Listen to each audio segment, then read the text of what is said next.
Welcome back to my channel. I'm so pumped about bringing you this video because it's two of my biggest passions colliding. We are talking about money saving and travel, and today specifically London.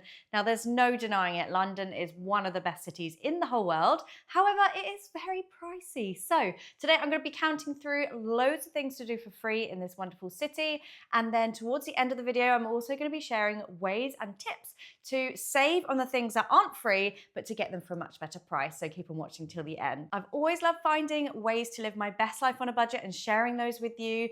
And I've also got a series over on my Instagram, which is Joanna Jarvis, as it is over here, which is days out and itineraries for £10. So once you finish watching this video, I'll share the link in the description bar for you, and you can pop over there to see specific areas of London for a £10 budget, including food and world-class sights and entertainment. I really hope this video is helpful for you. Definitely get a pen and paper because we're chatting through loads of different tips in the video. And of course, don't forget to leave your money-saving tip for London in the comments because my audience absolutely love reading those as well. And before we jump into the video, I want to say a big thank you to today's sponsor, Yonder. They are a rewards credit card, which is designed for people who love to explore, but also love to save money on their experiences as well. So it makes it a perfect fit to chat to you about in this video.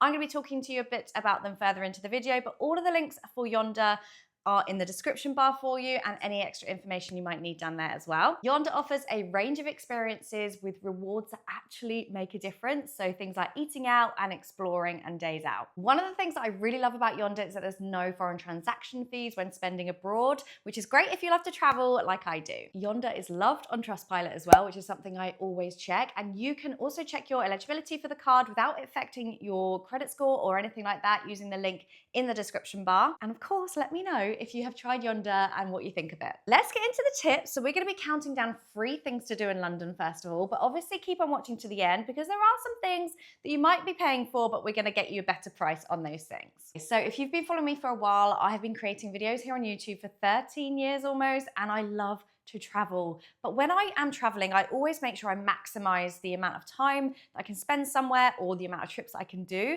by getting free things when I am at that place. London is fantastic for free things. There are so many things here and so many things that you probably haven't thought of as well. We'll start with the big ones for days out and things like that. It's museums. There are a plethora of museums in London that are free. We've got the Science Museum, the National History Museum, we've got the V&A, we've got the Young V&A for children as well. There's the British Museum, the National Portrait Gallery, we've got Tate galleries as well, and they're amazing to have a little look around when you are exploring the city. But if you want to get up high and you want to see the city from a height, then don't go and spend money on a viewing platform. There are free places. You will need to book in advance, but they're free to do. It just ensures the numbers. I've actually turned up on the day and I've managed to get a spot to go in there and then.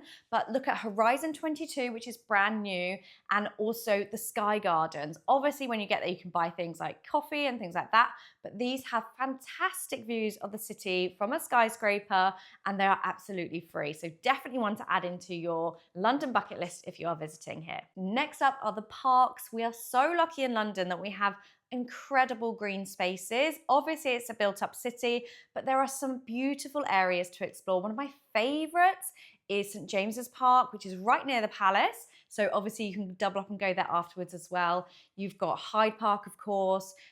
Greenwich Park is ginormous, which is lovely. There's Richmond Park as well, which is really, really nice, and actually a nature reserve, so it's completely tranquil, completely away from the city, which is really lovely. And of course, you've got our national buildings, such as Buckingham Palace, where you can do a free experience where you can watch changing of the guards, which is great to see.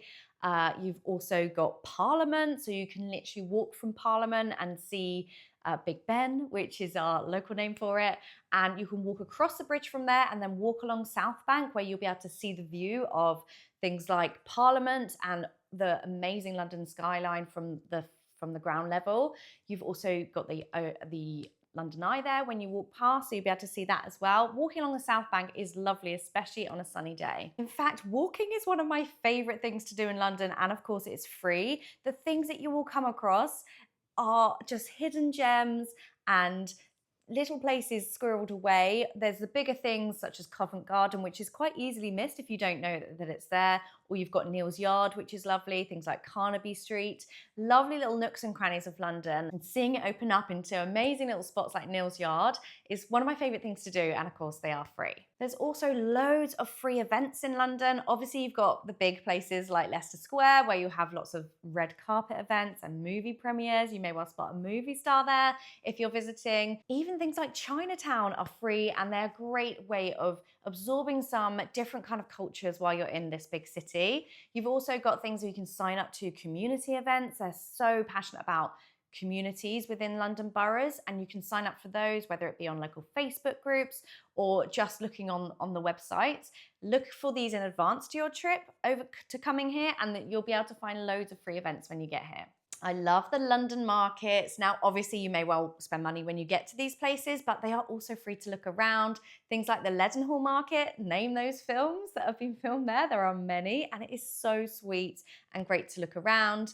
You've also got Borough Market, where the food is incredible. You've got Seven Dials Market. There's Camden Market as well with Camden Lock. You've got Brick Lane. You've got so many lovely areas where you can just stroll around, eat your way around if you want. And there's also loads of free samples as well, which is a great way of getting food for free while you're in the markets. But also think of things like street art. You've got Shoreditch, which is lovely. You've got the Leek Street Arches, which is by Waterloo. And these are street art, but it's almost like it's brilliant just to walk around. The atmosphere's there. You may well get skaters there and just enjoy the atmosphere of walking around these amazing places in London. And there are also free walking tours. You may well need to give a donation for these, but they are free and a fantastic way of learning about the local history of London. But obviously not everything is free, so that is where Yonder comes in. With a Yonder credit card, you can earn points for every purchase that you make. These include things like using your points towards paying for meals at restaurants and experiences around the city. The rewards are curated and relevant, meaning that you're not earning points that you'll never use, which is one of my favorite features of Yonder. You can also browse what's available through the Yonder app and see what suits you with their selected partners. I will obviously leave you the link below to see your eligibility, which won't affect your credit score either, and I'll leave all of the financial information for you down there as well for the free membership, and also there's a paid option as well that you might be interested in. Okay, let's talk about money-saving tips for the things that you are buying to make London more affordable, because I've got many of these, and this is where I love to share, because I feel like there's so much to do in this incredible city, but it may well put you off if you are worried about paying for things or your budget doesn't stretch to the things, because I still want you to enjoy yourself. And that's where my London for £10 day itineraries on Instagram come into their own, because you can literally take a destination and then spend your whole day there and spend only £10.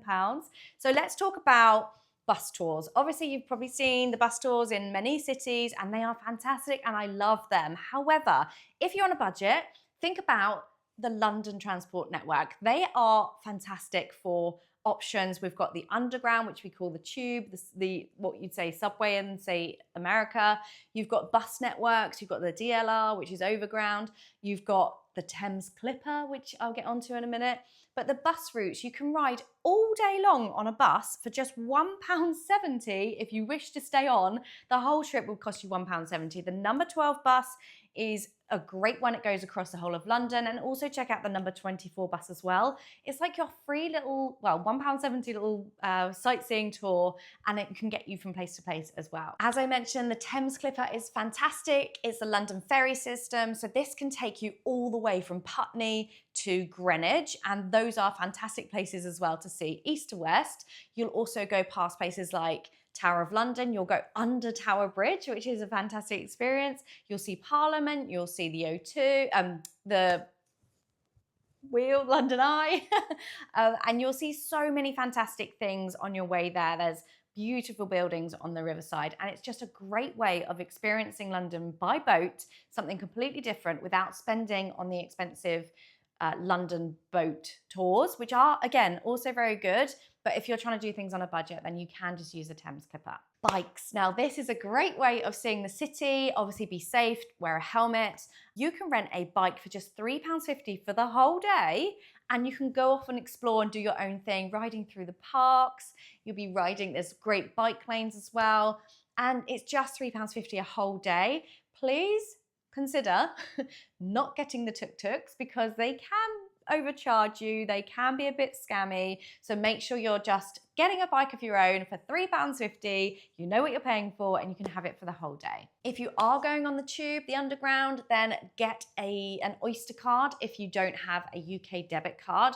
You can go contactless, which is just tapping your card, but you will be charged transaction fees every time if you're using your own debit card from your home. However, if you preload an Oyster card, it's half the price of cash, so just don't use cash if you don't have a card. And you can preload it and then you can just tap in and tap out of the underground system and you can get your journeys using that. Look into when certain things that are paid have free sessions. So for example, the cathedral or Westminster Abbey, you will pay to go into those. But if you go on a Sunday when they have a service, then you won't need to pay for that. So it's all about pre-planning and working out when their free days are. The same with galleries that aren't free normally and museums that aren't free normally. They will still do days where they will be free. And also check out things like the National Trust when they do their free days out, and lots of different organizations like that when they have days a week where they're free. And obviously just signing up to newsletters from museums and things like that often give you free codes as well. One of my favorite ones is also birthday freebies as well. So sign up and get those freebies sent to you and then you'll be able to enjoy them when you're away as well. And also think about city passes. If you're there for maybe like a 7-day thing, you can get a 7-day travel ticket or a 7-day city pass where you'll get lots of different experiences in one price, and then you'll be able to do lots of different paid things, which will be a much cheaper way of doing it. We used it in New York recently, we've used it in Paris recently, and it's just so much cheaper than doing the individual experiences. Of course, if you're in London, head to the West End. You might want to pick up a show or a musical, which is fantastic. These are rivaling Broadway. They are fantastic shows, but they are very expensive. Head over to the box office in the West End where they often sell off tickets that they haven't sold for half the price, and you can get a lovely experience of watching a show whilst in London in the West End and pay less money for it. It's all about stacking those savings, even things like cashback before you buy something, and things like Yonder is just a smart way of saving money and earning rewards on those things that you can then do guilt-free because they fit in the budget, because you've earned the rewards on the things that you're buying anyway. So whether it is museums or eating out or rewards through Yonder, there are so many ways of enjoying London without overspending. I hope this has given you some ideas. Don't forget to list yours in the comments as well for your free things in London that you love to do or ways that you save money when you're visiting London. And as I said, if you do want to check out more about Yonder, then the link will be in the description bar. I really hope this video was helpful and I will see you so soon for my next video. Take care.